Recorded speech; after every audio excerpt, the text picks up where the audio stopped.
नमस्कार। मैं अधिवक्ता उमेश सुमन आज आपके समक्ष यूएस लीगल में एक बार आपका स्वागत और अभिनंदन। आज जिस केस की चर्चा मैं आपके समक्ष रखूँगा वो case Prashant Bhushan senior advocate of supreme court. इस केस में क्या होता है कि उनके खिलाफ contempt proceeding high supreme court में चलती है और ये कंटेम्प्ट प्रोसीडिंग उनके खिलाफ इसलिए चलती है कि जून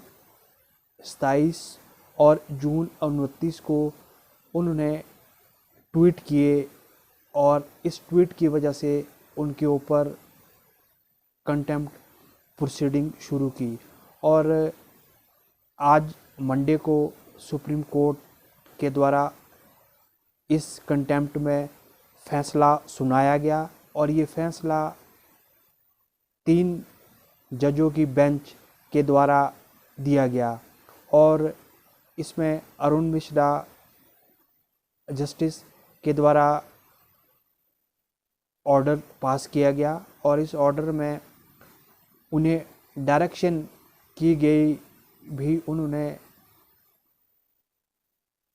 ये कंटेम्प्ट प्रोसीडिंग की अवहेलना की और उसके खिलाफ जस्टिस के द्वारा उनके ऊपर कार्रवाई की गई और जो कार्रवाई उनके ऊपर हुई उसमें उनके ऊपर 1 रुपये का प्रशांत भूषण के ऊपर 1 रुपये फाइन और इसमें उनके खिलाफ 3 महीने जेल की सज़ा और उन्हें 3 साल तक कोर्ट से डिबार रहना पड़ेगा। मेरा कहने का अभिप्राय ये है कि उन्हें कोर्ट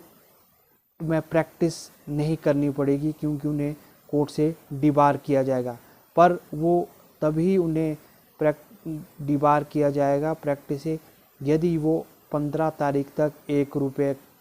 रुपये फ़ाइन कोर्ट में पे नहीं करते, वो तभी उनके ऊपर ये कार्रवाई होगी। और ये एक आपको विदित है कि प्रशांत भूषण एक बहुत बड़े प्रोमिनेंट एडवोकेट सुप्रीम कोर्ट के हैं और वो पिछले 40 सालों से सुप्रीम कोर्ट के अंदर मुकदमे लड़ते आ रहे हैं। पीआईएल और बहुत सारे अदर केसेस उनके द्वारा लड़े गए और उनका सबसे बड़ा स्वरूप ये रहा है कि उन्होंने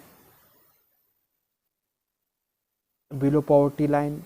गरीब, मजदूर और बेसहारा लोगों के केस भी सुप्रीम कोर्ट में लड़े। यदि उन्हें प्रैक्टिस से 3 साल के लिए डिबार किया जाता है तो इससे जो केसेस उन्होंने सुप्रीम कोर्ट में आज वो लड़ रहे हैं या गरीबों को न्याय देने की जो उनकी तरफ से कोशिश रही है, तो कहीं ना कहीं गरीब, मजदूर और बेसहारा लोगों को ये एक बहुत बड़ा धक्का रहेगा और जुडिशरी में भी ये एक नेगेटिव एस्पेक्ट का स्वरूप ले सकता है। और प्रशांत भूषण केस में एक बहुत बड़ा सॉलिडिटी हर कम्युनिटीज़ के द्वारा उनके साथ जोड़ी गई और उन्होंने ये कहा कि फ्रीडम ऑफ स्पीच का होना हमारे समाज में ज़रूरी है। यदि आपके पास फ्रीडम ऑफ स्पीच होगी तभी आप अपने विचारों, अपने व्याख्यान को बाहर निकाल सकते हैं। और उन्होंने कहा कि जो मैंने ये ट्वीट्स किए थे, ये ट्वीट्स एक पॉजिटिव एस्पेक्ट में किए, ना कि मैंने कोर्ट की अवहेलना के लिए किए थे, पर कोर्ट ने उन्हें दोषी करार किया और उनके खिलाफ कार्रवाई सुप्रीम कोर्ट के द्वारा की गई। और ये तो हम नहीं बता सकते कि इसका क्या पॉजिटिव एस्पेक्ट है, क्या इसका नेगेटिव एस्पेक्ट है, पर ये बात ज़रूर है कि